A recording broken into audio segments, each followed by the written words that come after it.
Assalamu alaikum wa rahmatullahi wa barakatuh. Myself Abdul Haq, Diniya teacher, ZB Zakaria English High School. Welcome all of you in Diniyat online classes. My dear students, today I will going to start our lesson number 27,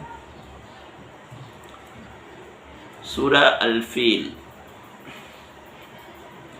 First, we will recite this surah, then I will explain its meaning.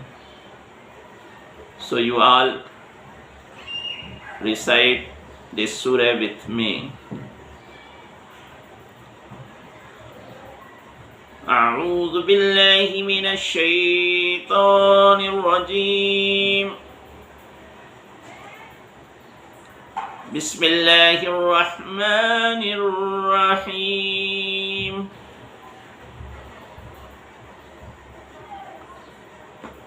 ألم تر كيف فعل ربك بأصحاب الفيل.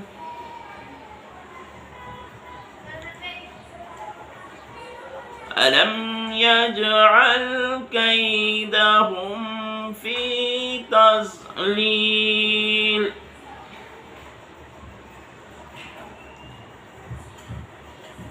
وأرسل عليهم طيرا أبابيل.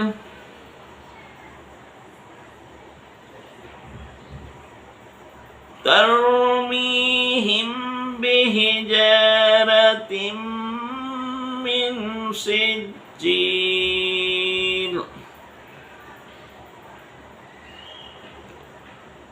فجعلهم كعصف مأكول. صدق الله العظيم.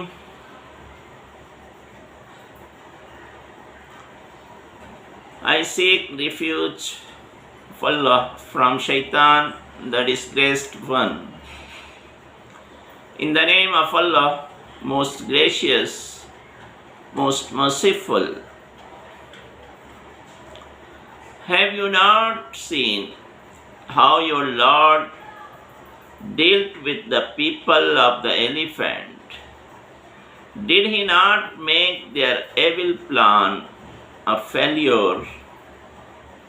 And he sent against them swarms of birds, striking them with stones of bad clay. He made them like the chaff. Allah says the truth.